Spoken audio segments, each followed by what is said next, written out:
कि बाबा साहब अगर नहीं होते तो आप और हम कहाँ होते, जरा सोचिए। आप थे बाबा साहब, इसलिए हम हैं। इस बात को दिलो दिमाग में बिठाकर हमारा हर कदम आगे बढ़ना चाहिए। आसमान को छूने की ताकत हमारे पंखों में बाबा साहब ने दी। कल तक बोलने का अधिकार नहीं था, सुनने का अधिकार नहीं था, उठने बैठने का अधिकार नहीं था। जिस देश में चींटी को शक्कर और गाय को भाकर देने की परंपरा है, उस देश में दलितों को ठोकर मारी जाती थी। जानवरों का सम्मान करने वाले इस देश में दलित अछूत जैसे करोड़ों लोगों को जानवरों से भी बदतर इस प्रकार की जिंदगी बितानी पड़ी। इस गंदगी से उठाकर बाबा साहब ने हमें आसमान को छूने की ताकत दी। ये बाबा साहब का चमत्कार है। और आज केवल भारतवर्ष में नहीं, पूरी दुनिया में बाबा साहब का डंका बज रहा है। बाबा साहब केवल दलितों के नेता नहीं थे। ये दुर्भाग्य है कि हमारे देश में महापुरुषों को जाति में बांटा जा, जाति के कमरे में बंद कर दिया जाता है। संतों की भी यही हाल थी। रविदास जी किसके? दलितों के संत। महर्षि किसके? दलितों के संत। बाबा साहब किसके? दलितों के नेता। और तिलक कौन? गांधी कौन? तो देश के नेता। ये हमारे देश में भेदभाव किया जाता है महापुरुषों के साथ। अब मुझे बताइए, बाबा साहब यानी सूरज, बाबा साहब यानी हवा, बाबा साहब यानी पानी, बाबा साहब यानी छाया, ये सब है।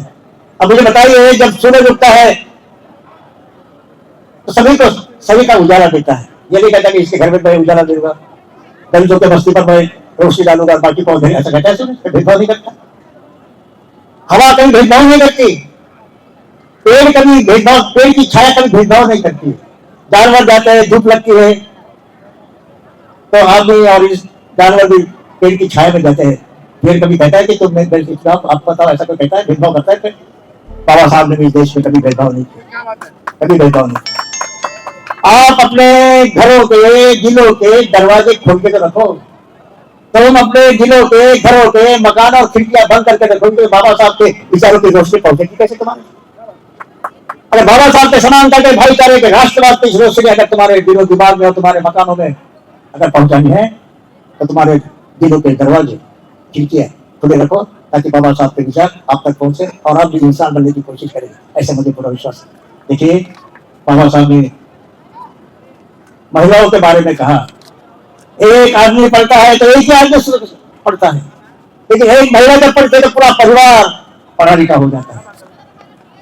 और किसी भी समाज की तरक्की, किसी भी समाज की तरक्की का पैमाना अगर कोई है तो वो समाज की महिलाएं कितनी सुशिक्षित है, कितनी प्रगतिशील है, इस तरह समाज की तरक्की गिनी जाती है। बाबा साहब अगर नहीं होते तो आप और हम कहाँ होते, जरा सोचिए। आप थे बाबा साहब, इसलिए हम हैं। इस बात को दिलो दिमाग में बिठाकर हमारा हर कदम आगे बढ़ना चाहिए।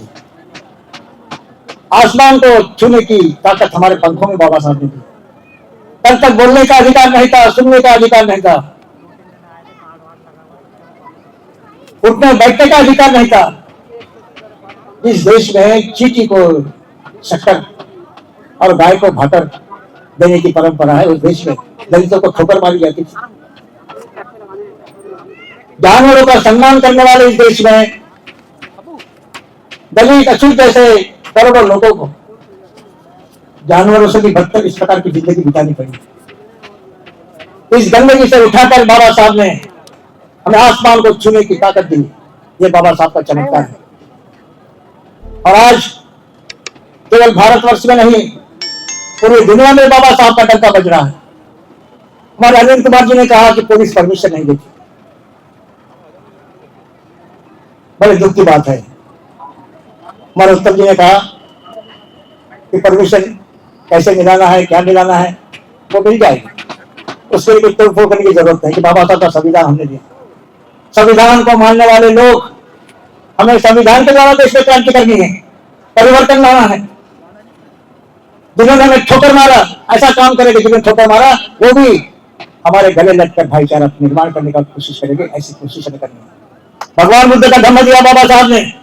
ये तो देखिए, दुनिया में समानता की बात करने वाला पहला कोई महान व्यक्ति होगा भगवान बुद्ध है। समानता की बात की जब दीक्षा लेने की बात आई, धर्म बदलने परिवर्तन की बात आई, तो कई धर्म के लोग बाबा साहब के पास गए, लेकिन बाबा साहब ने कहा कि सभी धर्म एक जैसे ही हैं, एक ही थैले के चट्टे बट्टे हैं।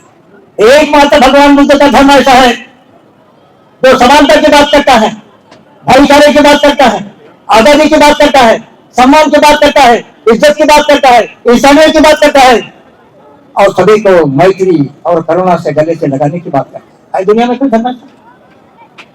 ये तो बड़े उपकार है बाबा साहब हम पर, हजारों साल की गंदगी से निकालकर सम्मान के साथ, इज्जत के साथ, स्वाभिमान के साथ जीने का अधिकार भगवान बुद्ध के धर्म की दीक्षा देकर बाबा साहब ने हम पर किया। इस हमेशा बाबा साहब ने तो बहुत उपकार किए।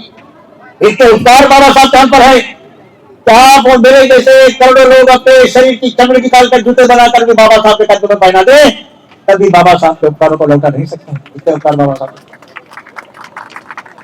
लेकिन सबसे बड़ा उपकार आरक्षण दिया, संविधान ने सब कुछ दिया बाबा साहब। क्या नहीं किया मुझे बताइए, क्या देने का बाकी रखा बाबा साहब?